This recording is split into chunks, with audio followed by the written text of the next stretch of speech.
basically before and after. Okay, I mean, I think posture-wise as well, I could argue that on the right side it looks a little bit better. I mean, I wouldn't say it's bad on the left-hand side, but I think when you start getting more confidence with the golf club, you just tend to say, I just feel a bit better. And again, having warmed up now, you're probably just starting to just loosen and stretch out a little bit. You are getting a slightly better posture, which obviously will help the hips and body work. Okay, as we said, the big issue was in terms of the top of the batsman and the hands getting quite low, club getting across the line there. I mean, you can just see the angle there now. Your club's over there, and that's just you trying to swing it out in this direction somewhere, because you know that golf ball is going to be curving like that. And that's just the thing. What can I do to try and stop the ball losing the ball left or in the trees?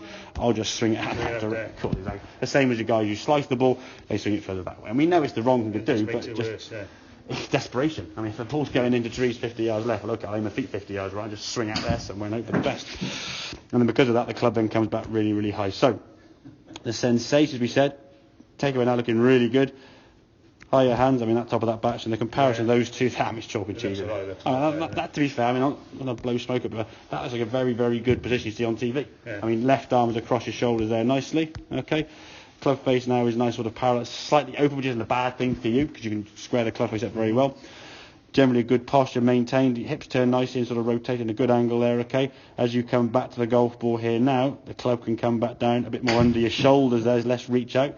The club path into that golf ball now is more that way, hence the ball now striking, basically the middle part is a little bit low this one, you've got a bit thin, but it's striking middle part of the screen there pretty much. And then sails away down the drive, and a nicely compact kind of swing through to the finish position there.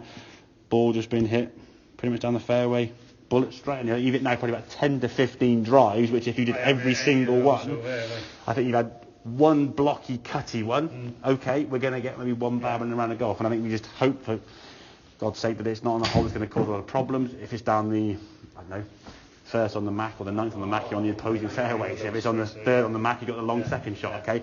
So there's often, there'll be holes you can get away with. I think in some ways as well, if you know you're going to be a little bit maybe slightly up and the ball's going further, you're not going to need your driver every time. There's certain holes you won't need to. I myself hitting driver, but like I've been hitting my 5-wood couple, I'll be doing the same thing on my 5-wood. Yeah, exactly. What will happen? So I've been hitting 5 irons, but I'm the swing fault. The swing fault generally sort of manifests out the whole bag. It just becomes less of a noticeable thing. 5 iron is not going to go as far as it's not going to go as far. The shaft's shorter. It's less. There's more loft. There's more backspin. So the ball's got more chance to do this rather than doing that sort of hook spin. It's just an easier club, which is the reason why when you first start playing golf, it gives them a 7 iron or an 8 iron, because they can get it up in the air, go a bit of distance, and actually get something out of it. So, as much as I would agree that what you were doing there was correct by not using the driver, there's no point just then playing golf with the rest. Yeah, exactly. Some of the, I think when you're playing on the golf course, if she starts misbehaving, put in the bag and go your 3-wood or your 5-wood or whatever it may be. Some of the best comps I've had in terms of finishes have been when my driver's the worst club in the bag. I have 2 or 3 here. It's not working today. Just put it back in the bag. I know there are days when my driver could be a good club, and I'll benefit from that. But certain days you've got to just go, okay, hold my hand up and say, it ain't working today. Put it back and get it round. But then you've got to get the 5-wood out and that's going. Exactly.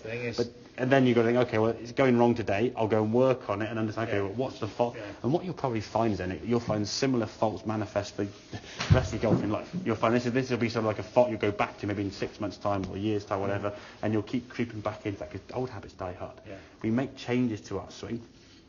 As we say, it's not a short-term fix. We're trying to sort of create this thing. So exactly. So we say, okay, here you are now at day dot.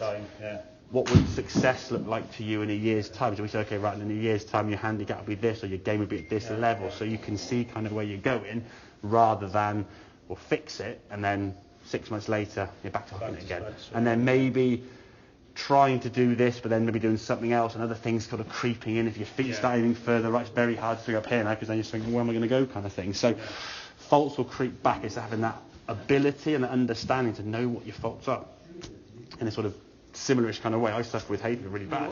So if I start getting runny eyes or runny nose or itchy eyes and sneezing or whatever, take a tablet. If I said I'm going to have more red meat or drink more alcohol, wouldn't help. It might feel better, but it wouldn't help me improve the symptoms, okay? You've got to be better identify. Oh, it's horrible. Hitting a bad shot and you don't know why you're hitting bad shots. You're trying to change things. And I think in some ways the best thing is to not do anything, because if you try and change something, you're probably increasing the amount of faults you've got. And two wrongs might make a right. Luckily, exactly. The next time you play, it doesn't work. It's completely gone, exactly. So the feeling, I think, from your point of view, is high hands to low hands. As you go back, in theory, the top of the backswing here now is there. As you come back to the golf ball, it should be coming back kind of in a similar this way, not too far as we saw on the first one out here. It definitely feels better the high hands. I feel like I got. Once the club face is square, you've got a chance. That's the thing. If the club face is closed, you're just going to have to start aiming 40 yards right and swinging further right and all the things that go with that. Okay, mate, make sense? Cool, yeah.